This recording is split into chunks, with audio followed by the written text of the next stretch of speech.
All right, hello everybody. So today I'm gonna make my second video in 2 days. I'm pretty happy about it. My first video, I actually got probably over 100 views, which I'm very happy about, considering I just posted this on Instagram stories, and I only have like 500 followers on Instagram. So yeah, that's a pretty good conversion rate. Assuming that I'm 10% of those views, still pretty happy about that. Thank you to everyone that gave me some feedback, taking that, seriously, so appreciate it. If you have more feedback, let me know. Also, please subscribe to my channel. I currently have one subscriber who actually is Beatrice, so it'll be nice to have, just a couple more. All right, so today I'm going to talk a little bit more about what I was talking about yesterday in terms of the put selling. Okay, cool. So yesterday I talked a little bit about what selling a put meant, and I talked a little bit about how I made some money. I didn't actually say how I made it, but I want to talk first about the downsides, to see where the downsides, the negative parts of selling a put, and I think there's really a couple of them. And the main one is really, in my opinion, is this one right here. Because you're promising to buy something at a certain price point, you have to have that money in your account in order to buy it, right? You have to hold that money in your account, assuming you don't go on margin, which I'll talk about later.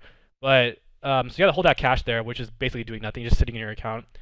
Another big downside is because you're selling a put and they have the option, you will have substantial losses if it goes the wrong way. So in the example from yesterday, if the stock price or the purchase price goes down to like $2, there's a huge opportunity for loss, but then there's limited upside because if the purchase price goes to $3,000, you're only going to make that $5, right? And then one thing I didn't cover yesterday was like one option is equal to 100 shares. So right now, yesterday I just talked about one purse is one purse, but when it comes to stocks, one option is 100 shares. So what this means is, let's say for example, yesterday's example, Albert sells a put to Beatrice for $90 1 month out. Then the strike price will be $90, but Albert needs to hold 90 times 100 dollars in his account in case Beatrice makes him buy it, right? The premium is still $5, so Beatrice will pay Albert $5 times 100, so he would make $500 no matter what. If the stock price falls below, then obviously you would make the difference. Albert would lose it. Albert will lose the difference. You're buying, for example, $70 purse for $90. You lose $20, but you make 5, so plus 5, so it would be $15 times 100, right? Okay, so quick review of yesterday. That's good. So what I'll go over now, once we understand that, I'll go over the transactions that I made in July, August, and September. And what I had done, I just downloaded this off my Fidelity account, and I color coded it. So I think it's easy if you do it like look at it like this. So if I just look at 2 at a time, you'll see that on July 13th, I had purchased or I had sold the put for July 30th, and that the price was 650. So strike price 650. So I'm betting that the stock is gonna stay above 650. And when I did it, the stock price was at 668, right? So I got paid $24 times 100. I got paid $2,400 for that. And then by July 29th, for some reason, I bought it back. I could have waited. So let's say, imagine July 29th, the stock price is at 676. Then I could have just waited one more day, and this would have went to 0. But for some reason, I bought it. I was too excited, so I just bought it back. So I made about $2,400 or so. Okay, so this is one transaction. I sold something for some money, and I bought it back for less money, right? So then I'll kind of go through each of these. I just color them so it's easier to follow. So let's go to number 2. That's July, and then July I also sold another put. So this one I did a little bit longer. The first one I did for 2 weeks. This other one I did for a month. So you can see on July 27th I sold a put saying that the price is gonna go to 645, while the price was at 645. So I got a little bit more money for this. I got $3,600 for this, right? And then when it ended up expiring a month later, it actually ended up being $0 because the price was at 730, and they're not going to make me buy it for 645 when the price is at 730. So I made 100% of the profit, which is $3,600. And then I kind of just go through a couple of these other ones. Let's see here, 3 and 4. Oh, so here you can see this one in the red. It's kind of funny. So you can see it says like this was I sold to open. The other ones I sold to open. I actually accidentally bought to open. So I'm on the other side of the bet now. So like instead of being Albert in the scenario, I'm Beatrice. I bought a put, and that was an accident. That was because I'm just an idiot. So you can see instead of making $3,700, $3,800, I paid $3,800. I didn't realize it, and then by the time I realized it, the stock price already went up from 676 to 709.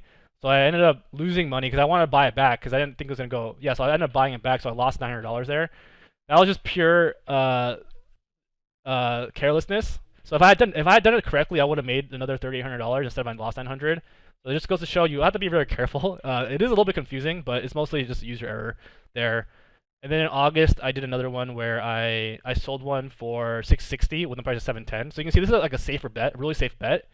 And I did it for August 20, so I did it for like 2 weeks out. So I only made like 800 bucks, right? Because it's a much safer bet. So I was just testing different ways to do it. Like some of them are safe, some of them are less safe. Some of them are just wrong.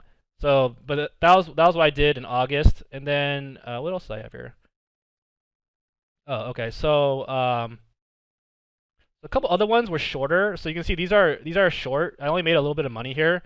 And the reason I did it, like one of them I did it in one day, one of them I did it in like over the course of 2 weeks, is because I can only buy so much. I only have so much money to sell a put because you have to hold a certain amount of money. So that I just had to close it out because I didn't want to be on the hook for that much money. So these are not important. And then on the rest of them, the rest of them I have where these are just bold. These are things that are still in the running. So I'll talk about that in a second. But just to kind of show you my strategy. I know I mentioned I think I mentioned yesterday I made like $7,000 and I made $2,400 in July, $7,000 in August, and September I'm on track to make 12,000. That's actually wrong. I added the numbers wrong. So I made $2,400 in July by this one put here, and then in August I made this plus this, I guess, which is only 4,500. I think I added July into August, so I misspoke there just to clarify.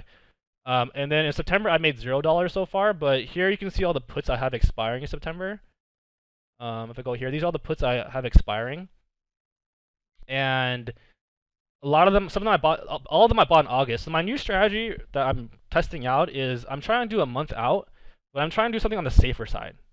So for example, like when the price was at 686, I sold it for 670, right? One month out. Or the price was at 680, I sold it for 660, right? So essentially what this means is I'm actually able to have the price drop $20 and then another $20 because this is my break even. My break even is actually $2,000 less.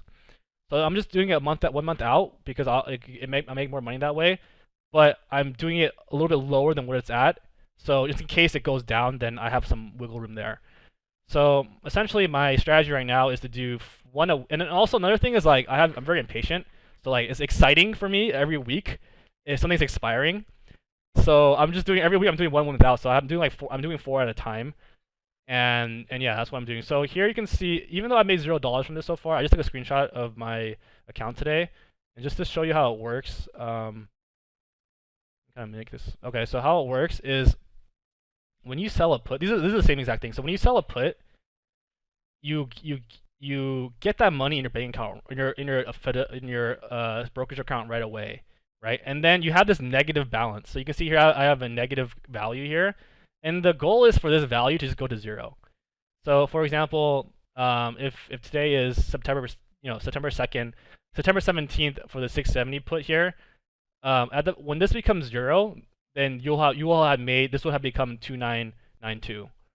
So what you're waiting for, so right now it's worth right now it's worth negative $544. So if I were to buy it back today, I would pay $540.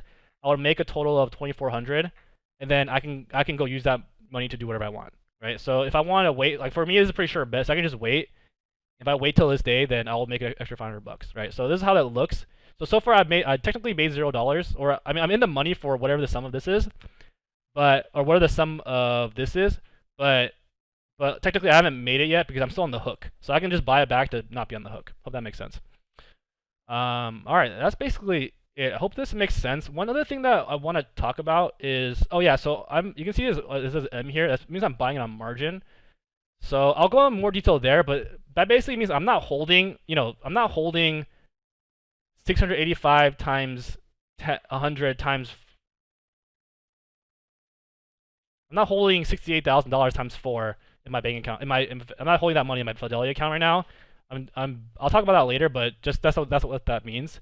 But let's say, for example, if I go to my first example here, one thing I want to walk us through real quick is just say for example, I was holding that. Like if I did a cash secured put here, then at a 650, then I would need 650 times 100. I would need this much money, $65,000 in just to hold to secure the cash.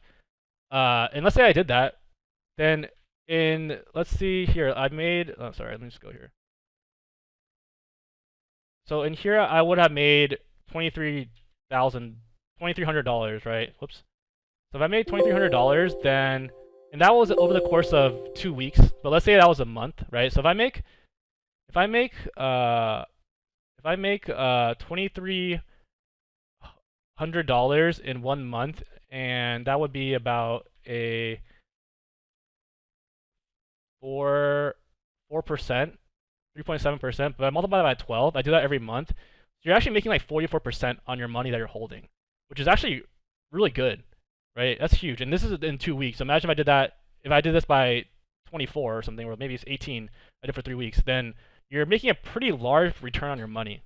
So, even if you have to hold cash to do this, there's actually, this is much better interest than probably anything else that you're going to be, like a savings account or like any sort of other account. So cool. Hope that helps. Hopefully I didn't ramble too much. Yeah, subscribe to my channel and give me some more feedback. Thank you. Bye.